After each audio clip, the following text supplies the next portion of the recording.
1er Jean, 3e chapitre, et nous allons lire les deux premiers versets de 1er Jean, l'épître de Jean, juste avant l'Apocalypse, 3e chapitre, et les versets 1 et 2. Et nous lisons, « Voyez quel amour le Père nous a témoigné, pour que nous soyons appelés enfants de Dieu.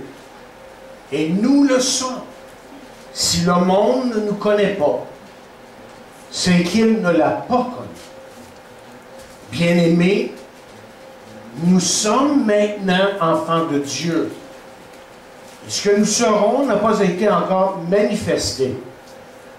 Mais nous savons que, lorsqu'il paraîtra, nous serons semblables à lui, parce que nous le verrons tel qu'il est. » Demandons à Dieu de parler en nos cœurs sur nous. Encore une fois, Père, nous venons à toi et nous réalisons que ta parole nous a été donnée pour notre instruction, pour nous emmener à vraiment t'aimer et à comprendre les choses qui viennent de toi. Mais aussi, nous comprenons que tu nous as donné ta parole pour que nous puissions apprendre à te connaître, à vraiment te connaître comme tu le dis dans ta parole, pour que nous puissions t'adorer en esprit et en vérité. Pour que nous te donnions un culte qui soit raisonnable. Et donc, Seigneur, devant ta parole ce matin, nous voulons que tu disposes nos cœurs. Que tu enlèves les pensées qui ne viennent pas de toi, que nous soyons à l'écoute, et que par ton Saint-Esprit, tu pénètres à travers ces barrières qui s'élèvent à certains moments dans nos vies et qui nous empêchent de te glorifier et d'être ce que tu veux que nous soyons. Donc je prie pour chaque personne ici dans cette salle, que chacun réalise que tu veux lui parler par ta parole. Et déjà tu le fais.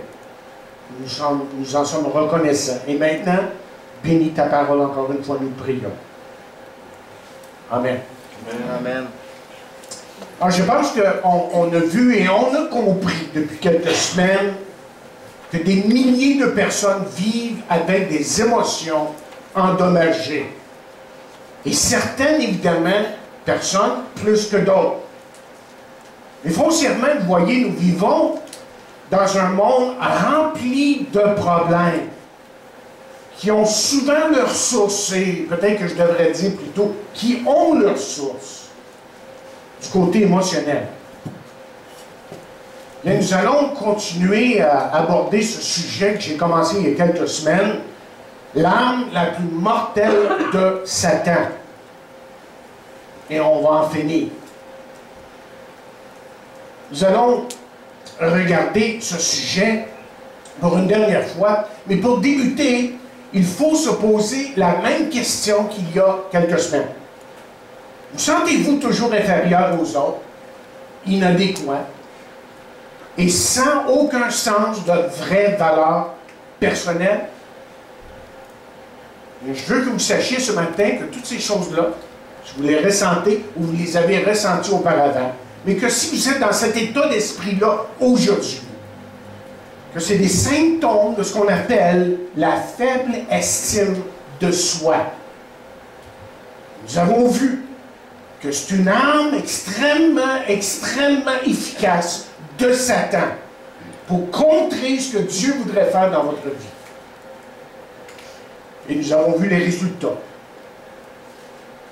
Première chose qu'on a vue il y a quelques semaines, c'est que ça paralyse votre potentiel. Ça détruit vos rêves.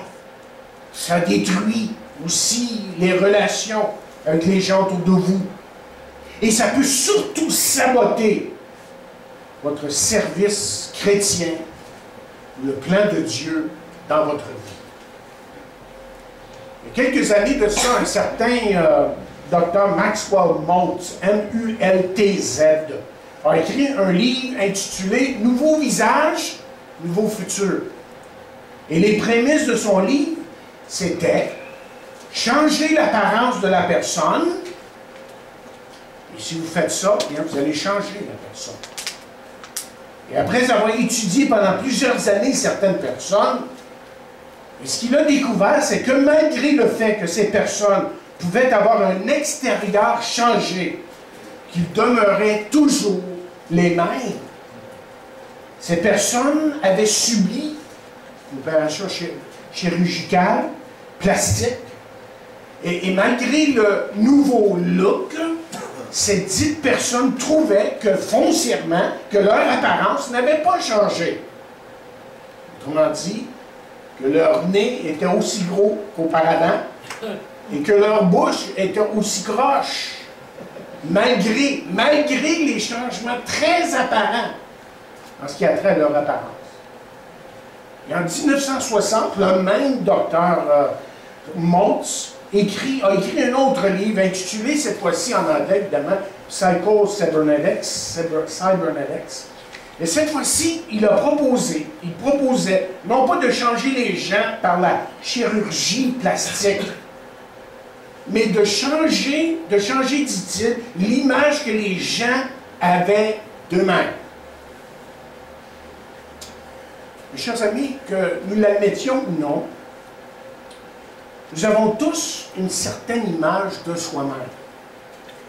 Et cette image-là qu'on a de nous-mêmes, c'est une image qui peut déterminer si oui ou non nous allons réussir quelque chose dans la vie, en général, ou si nous allons même grandir dans la vie chrétienne. Si nous allons vraiment progresser dans notre marche avec Dieu. Parce que vous voyez, nous lisons dans la parole de Dieu, car il est tel que sont les pensées de son âme. C'est très important pour ça, en disant ça, là, que nos jeunes grandissent avec une saine image d'eux-mêmes, parce que tout leur avenir en dépend, évidemment.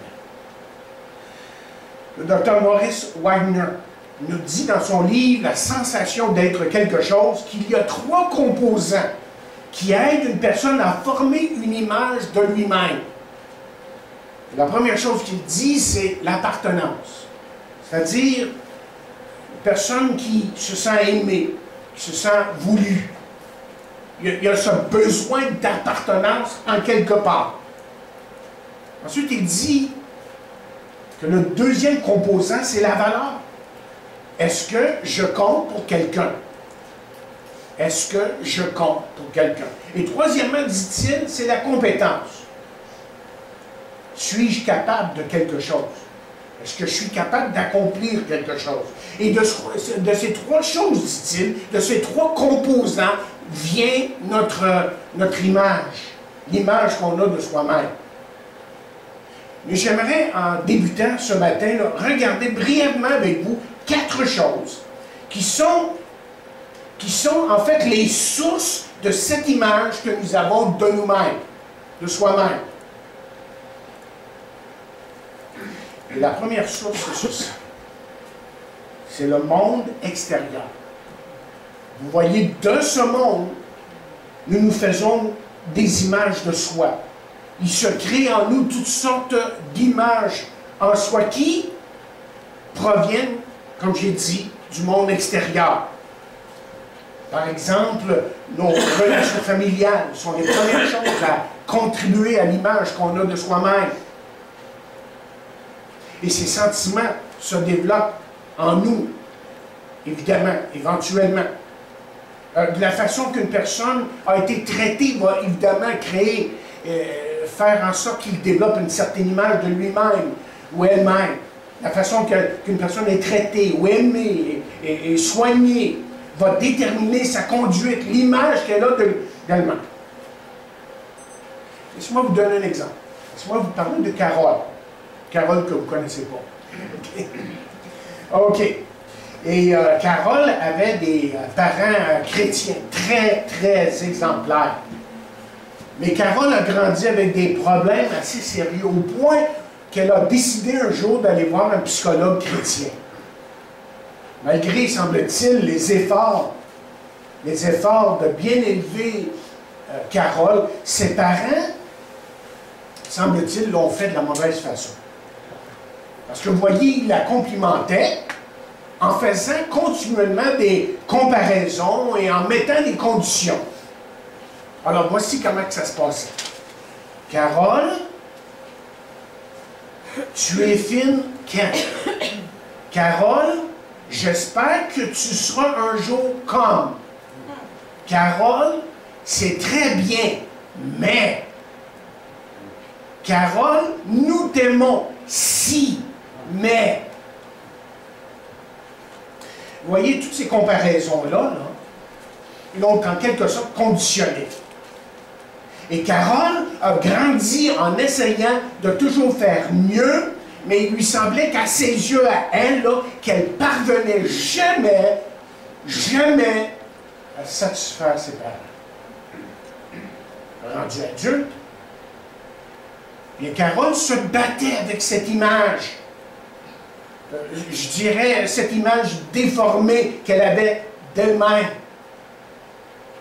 Et le docteur David Simmons, qui a raconté cette anecdote, cette histoire ici, parce que c'est un de ses patients, raconte comment il a dû pendant des heures, refaire l'image de cette dame, que cette dame avait d'elle-même. Et ce qu'il a dit par-dessus tout à cette dame, c'était qu'elle était avant tout la fille du Seigneur, de Dieu, et qu'elle avait une valeur à ses yeux. Mais là, ça c'est un exemple, vous voyez, du monde extérieur. C'est juste un exemple. Je suis sûr qu'on pourrait vous demander, là, puis vous pourriez me donner plusieurs exemples. Mais voilà un exemple du monde extérieur et comment qu'il peut affecter notre personne, notre image, l'image qu'on a de soi-même. Mais ensuite, il y a l'image intérieure, le monde intérieur, excusez.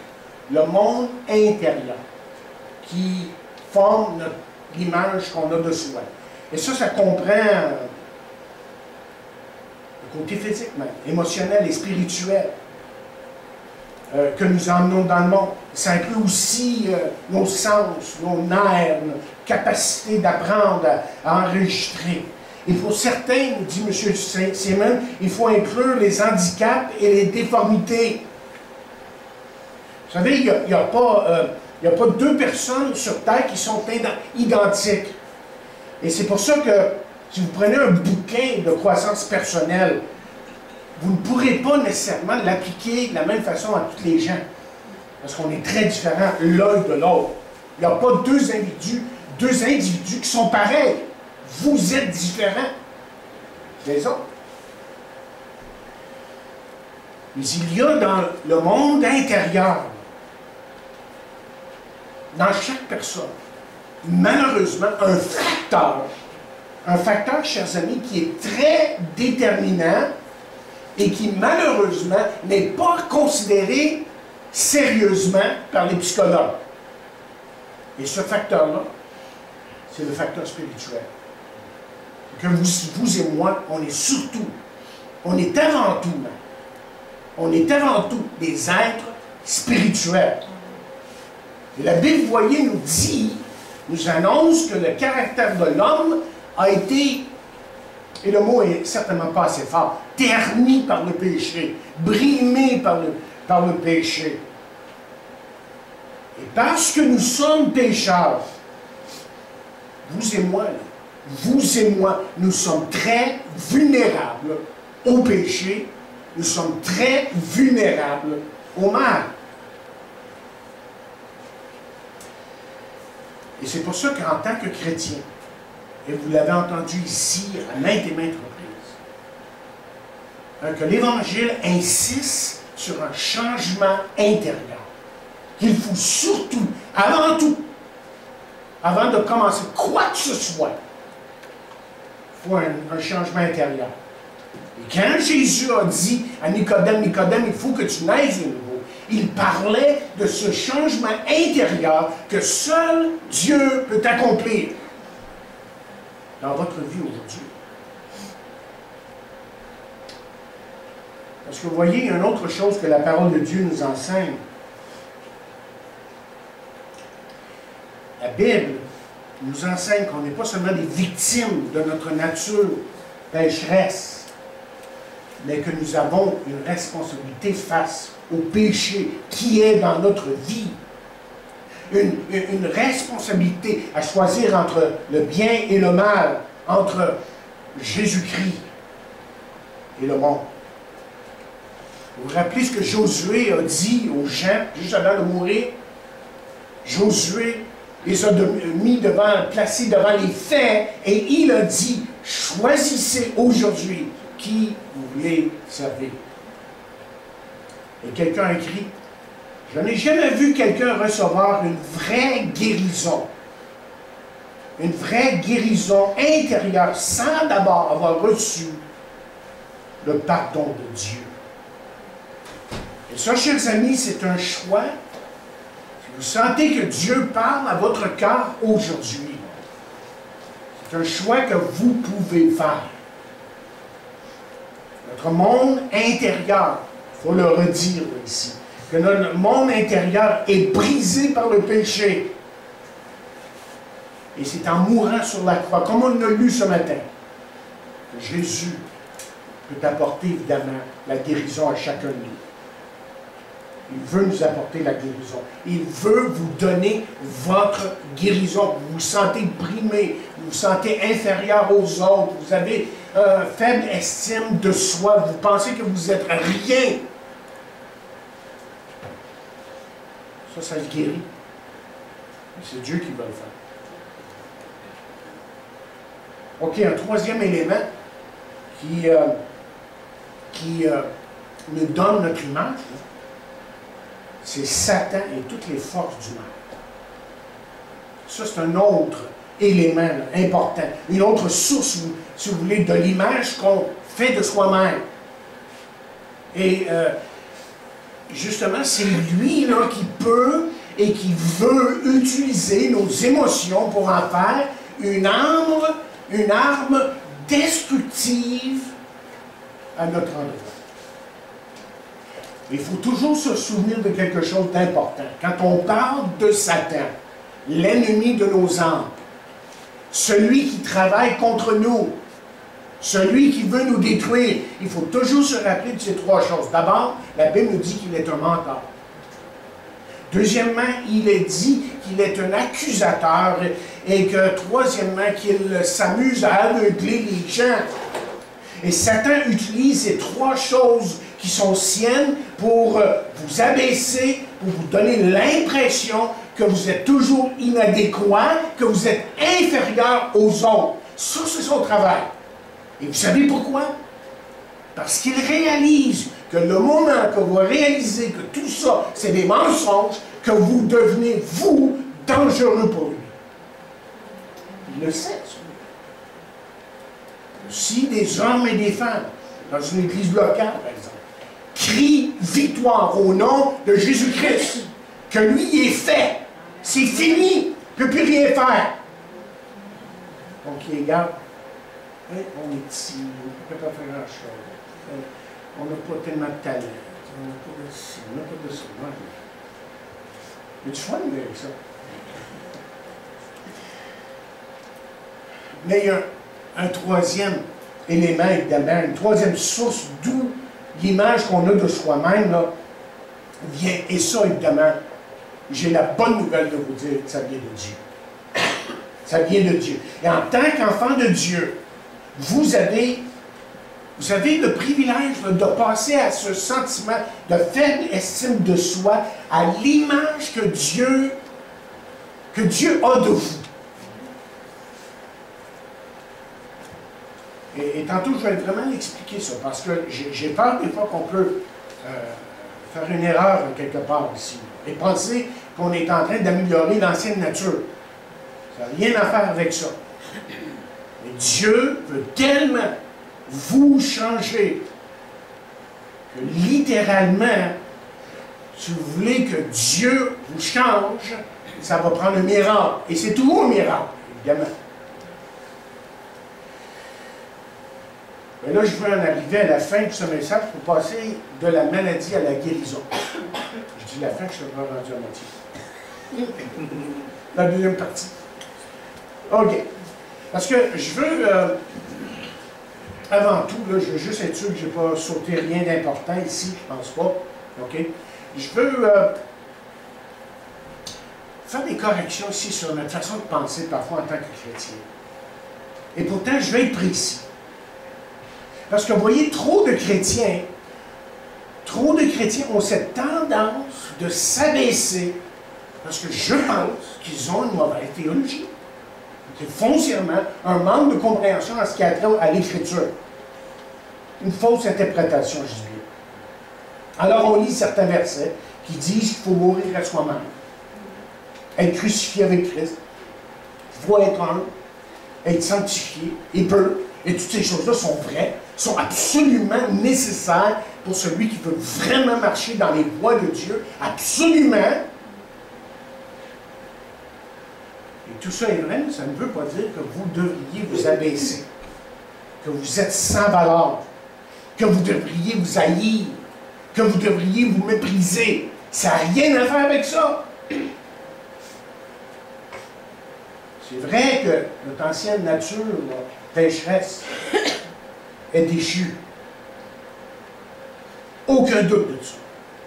Que nous sommes dépravés, que l'homme est dépravé, que l'homme est foncièrement pécheur, vendu au péché. Vous avez juste à regarder ce qui se passe dans le monde. C'est écoutez les nouvelles, puis il n'y a rien de bon. J'écoute pas l'arcade des fois à 6 h du matin. Puis pendant 20 minutes, il va parler, là, c'est juste des mauvaises nouvelles. Une chose après l'autre, 98.5. Une chose après l'autre. Il n'y a jamais de bonnes nouvelles. Mais l'homme est méchant, corrompu. Mais la parole de Dieu nous dit quelque chose d'extrêmement important. Écoutez les paroles. Imaginez même les adversaires de Jésus disaient des choses qui étaient vraies à certains moments. Alors, si eux le disaient et le croyaient, bien qu'ils ne l'appliquaient pas dans leur vie, il faut croire qu'il y a quelque chose de vrai ici. Voici ce qu'on lit dans Luc 10. Il est dit, Jésus lui dit, qu'y a-t-il écrit dans la loi? Qui les tue? Il répondit, c'est un pharisien.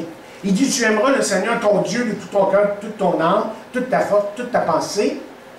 Tout vrai, hein? C'est absolument nécessaire. Mais il ajoute, et ton prochain comme toi-même.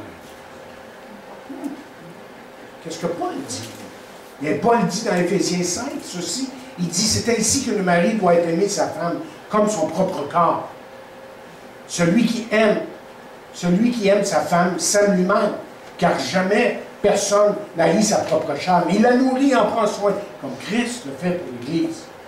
Et ensuite, dans Romains 12e chapitre, verset 3, voici ce que Paul écrit. Il dit, par la grâce qui m'a été donnée, je dis à chacun de vous de n'avoir pas de lui-même une trop haute opinion, mais de revêtir des sentiments modestes selon la mesure de foi que Dieu a départie à chacun. Alors, vous voyez là, la Bible nous montre que nous devons nous aimer, hein? Et aussi d'avoir une juste opinion de soi-même. Hein? Il y a toujours un équilibre dans la parole de Dieu. S'abaisser, se mépriser, saillir, n'est pas l'humilité. Et il y en a qui pensent comme ça. J'ai vu un film dernièrement, je ne me rappelle pas quoi, là, il y avait un type qui se promenait, puis il se fessait. Hein? Il était là, puis il se fessait, puis il se flagellait, puis il voulait s'humilier. C'est pas ça l'humilité, ça n'a rien à faire avec l'apparence. Vous remarquez dernièrement comment on est. Oh, il est humble. Tout ce qu'il a fait, c'est de mettre deux mains ensemble. Mais il est humble. Il a dit une petite prière. Ah, il est humble. C'est toute une question d'apparence. Je trouve ça tellement triste aujourd'hui qu'on tombe dans le même piège que les pharisiens du temps de Jésus avec l'Église officielle autour de nous. Ils sont humbles parce qu'ils sont capables de faire certains gestes, habillés d'une certaine façon. Ça n'a rien à faire avec l'humilité. C'est faux. Les gens gobent ça. Oh, il est humble. Vous savez de qui je parle? Oh, vous dessinez un portrait. Là. Il est humble. Non, ça n'a rien à faire avec l'apparence. Ça a tout à faire avec l'état du cœur, par exemple. Et ça, c'est tout autre chose. Évidemment. S'abaisser, je répète, se mépriser, s'haïr n'est pas être humble. Ça n'a rien à faire avec la soumission ou l'abandon que nous devons à Dieu. Et oui, nous lui devons totale soumission et total abandon. Je suis en train de parler comme ça, là. Bien au contraire. S'il y a une chose qu'un chrétien devrait chercher, c'est de vraiment, mais de vraiment se donner à Dieu et de marcher humblement avec lui. OK. Là, on est rendu à un point crucial dans ce message et je veux que si vous oubliez le reste, là, que vous n'oubliez pas cette partie. OK? Parce que vous voyez ce que j'essaie de dire depuis une minute ou deux, là. Nous devrions prendre l'image que nous avons de nous-mêmes de Dieu. Et si on ne fait pas ça, ben on est en train de prendre notre image de Satan et de tous ses mensonges, ou on est en train de prendre, de se faire une image de soi-même, de ce que les autres disent de nous-mêmes. Et c'est quand on tombe là, dans ce pétrin-là, que là, les problèmes viennent. Dieu, voyez, est capable de refaire cette image défectueuse que vous avez de vous-même. J'aimerais que vous vous posiez 6 questions ici. J'aimerais que vous examiniez les 6 questions suivantes. Parce que je vais le dire mieux que ça. En réalité, je ne veux pas dire que Dieu est capable de refaire. C'est peut-être une mauvaise façon de le dire. C'est peut-être une façon psychologique de le dire. Ce que Dieu veut que vous compreniez, c'est que quand vous recevez de lui, vous recevez quelque chose de nouveau. Une nouvelle image. Une nouvelle personne est en vous. C'est ça que Dieu fait. Ce qui compte, dit l'apôtre Paul dans Galates 6, c'est d'être une nouvelle création. Et la Bible nous dit que si quelqu'un est en Christ, il est une nouvelle créature, une nouvelle personne. Commencement jusqu'à la fin. Et si c'est vrai pour vous ce matin, quel droit avez-vous d'abaisser cette personne que Dieu a tellement aimée? Quel droit avez-vous d'abaisser cette personne-là? Dieu a tellement aimé qu'il a donné son Fils unique, afin que quiconque croit ne périsse point, mais qu'il ait la vie éternelle. Deuxième question, quel droit avez-vous d'abaisser cette personne que Dieu honore? Vous savez pourquoi? Parce que justement, dans Jean 1,12, nous lisons là, que nous avons été faits une nouvelle créature, une nouvelle personne.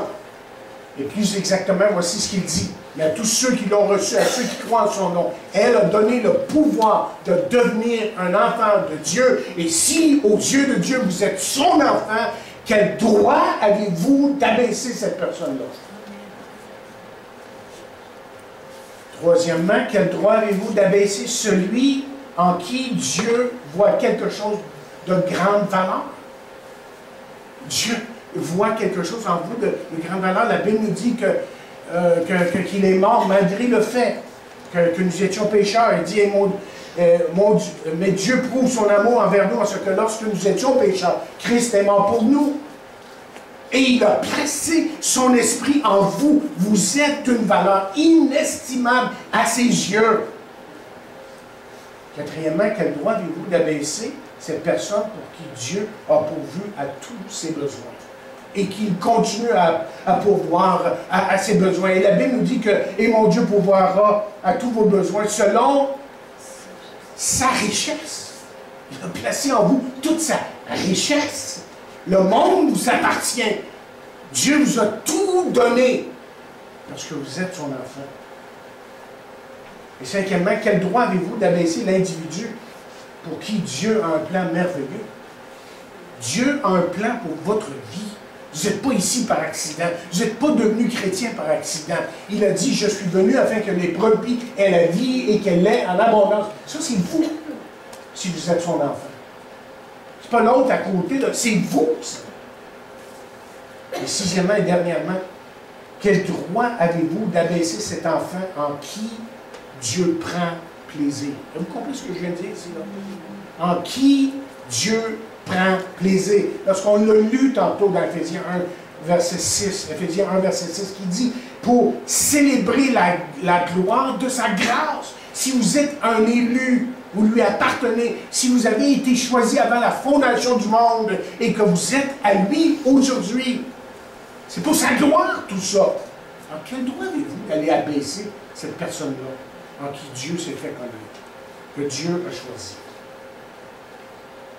Donc encore une fois, la question est, de qui allez-vous prendre votre image? Hein, si vous la prenez de Satan, et il est à l'œuvre, vous pouvez être sûr de ça. Satan est à l'œuvre, il veut vous détruire. Si vous le prenez de votre passé, vous allez être misérable. Parce que tout le monde a un passé. Mais voici, toutes choses sont devenues nouvelles, nous dit la Bible. C'est ça, être un enfant de Dieu. Si vous la prenez de Dieu, évidemment, vous serez heureux. Mais laissez-moi terminer avec ceci. Ce que vous devez réaliser, vous, en tant qu'individu, si vous êtes son enfant aujourd'hui, c'est que le Saint-Esprit veut absolument faire son œuvre en vous. Hein? Il veut faire son œuvre en vous. Mais laissez-moi vous dire, s'il y a des gens qui vous enseignent que vous devez attendre le Saint-Esprit, ça c'est faux. C'est une fausse doctrine. Si vous allez dans une église qu'on vous dit, ben, attendez que le Saint-Esprit vienne, c'est faux. Si vous êtes son enfant, le Saint-Esprit est en vous maintenant. Okay? Allez pas croire jamais quelqu'un qui va vous dire, attendez que le Saint-Esprit vienne. Le Saint-Esprit, il est là maintenant. Sans ça, vous n'êtes pas chrétien. Vous ne pouvez pas être autrement qu'être habité par le Saint-Esprit. Et parce qu'il vous habite, il travaille dans votre vie maintenant. Le Saint-Esprit habite en vous en vertu de la nouvelle naissance. Ce n'est pas parce que vous avez parlé de telle et telle chose, vous avez eu une expérience telle et telle. C'est rien de ça. Ça, c'est faux. Je vais le dire ici clairement, à cette caméra. Si quelqu'un vous enseigne que vous devez attendre le Saint-Esprit, c'est faux. C'est une fausse doctrine. Sans ça, je n'ai rien compris de ma Bible. Mais je comprends que le moment que Christ vient dans ma vie, c'est le moment que je suis sauvé. C'est à ce moment-là que toute la personne de Dieu, puis c'est pas par compte-goutte, c'est la personne de Dieu qui vient en moi. Et c'est pour ça que Paul pouvait dire, je suis persuadé que celui qui a commencé en vous une bonne œuvre, en poursuivra l'achèvement jusqu'au jour de Christ Jésus. Rappelez-vous, je répète, que lorsque vous venez à Christ, la question du péché est réglée. Vous êtes pardonnés une fois pour toutes. Et le Saint-Esprit habite en vous. Et la transformation de votre caractère là, dure tout le temps. C'est quelque chose qui est progressif, évidemment. La sanctification progressive, c'est-à-dire Dieu est en train de travailler. Oh, positionnellement, là, dans votre position devant Dieu, vous êtes son enfant, pour toujours. Mais sur cette terre, on va toujours être en train de lutter avec quelque chose. On va lutter. Mais lui, dans sa grâce, il nous pardonne. Dans sa grâce, il nous...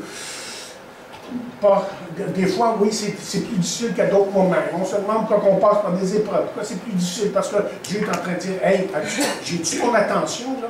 Est-ce que tu fais attention à ce que je te dis? Je t'aime assez pour permettre que tu sois éprouvé à certains moments. » Mais cette transformation-là, évidemment, ça dure toute une vie. Comment pouvez-vous coopérer efficacement avec le Saint-Esprit? Deux choses.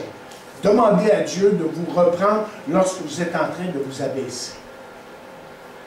Hein, quand vous êtes en train de vous abaisser, que vous êtes en train de vous amoindrir, il faut vraiment... Je ne veux vraiment pas grand-chose pour quiconque, là, pour Dieu surtout. Et quelqu'un a dit, Dieu n'a pas de petits-enfants. Et moi, je vous dis que Dieu a seulement des enfants de Dieu. C'est tout ce qu'il a. On est tous, autrement dit, égaux en valeur.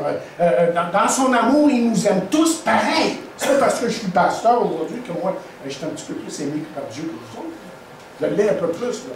Et je n'en sais rien à faire ça. Donc, demandez à Dieu de vous reprendre lorsque vous vous abaissez. Et deuxièmement, laissez Dieu vous aimer. Une drôle de façon de le dire peut-être, mais vous allez comprendre. Laissez Dieu vous aimer et permettez à Dieu de vous enseigner comment aimer, comment vous aimer et aimer les autres. Parce que Dieu, voyez, vous a garanti son amour par Jésus-Christ.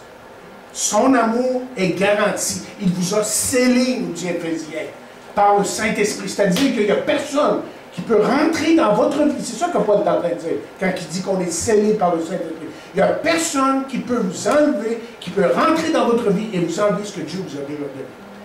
Et ça parle de pardon. Ça parle d'amour. Donc, laissez l'amour de Dieu briser les liens là, qui peuvent être dans votre vie, qui peuvent être encore là. Et surtout, ces liens peuvent faire de vous des victimes de la faible estime de soi. Est-ce qu'il y a quelqu'un qui aime ça être la victime de quoi que ce soit? Non, il n'y a personne qui aime ça. Et si vous écoutez l'ennemi qui est là partout, qui est toujours présent, évidemment, même dans l'Église, on pense que Satan est dans le club au bar, puis dans ceci. Non, il peut être là. Il peut être présent ici. Et nous avons tous les outils. Et nous avons celui qui est en nous, qui est plus grand que celui qui est en dehors de nous, et qui est victorieux, et qui nous a donné la victoire à la croix du Calvaire. Donc le choix ce matin est le vôtre. Dieu a parlé à votre cœur. Et vous voulez une guérison intérieure. C'est à vous de décider. De vous soumettre. Et de dire, Seigneur, viens. Aie pitié de moi. Vous vous rappelez, il y a quelques incidents comme ça dans les évangiles, où ils ont crié, Seigneur, aie pitié de moi. Je ne sais pas comment faire, je ne sais pas comment dire, mais je sais une chose, j'ai besoin de toi. Et il y a des fois, même dans mes prières, c'est tout ce que je trouve à dire à Dieu. Peut-être que c'est tout ce que vous avez à lui dire ce matin. Mais lui connaît votre cœur. Et il veut que vous soyez un homme, une femme, quelle que soit la situation dans laquelle vous êtes. Quelle que soit, et vous savez de quoi, certain ce que vous vivez. Mais Dieu est là pour vous. Seigneur Dieu, je prie pour chaque personne ici, présente. Que chaque personne présente puisse aujourd'hui se placer devant la croix du Calvaire et réaliser que tu es là pour lui, que tu veux le remplir de ton amour à nouveau, que tu veux le bénir, que tu veux lui faire reconnaître et savoir qu'il est victorieux par la croix du Calvaire sur laquelle tu es mort. Et maintenant, Seigneur, donne-nous à marcher avec la tête haute. Non pas que nous sommes meilleurs que quiconque, mais parce que nous regardons vers toi et que nous avons la victoire par Jésus-Christ, notre Sauveur. Amen. Amen.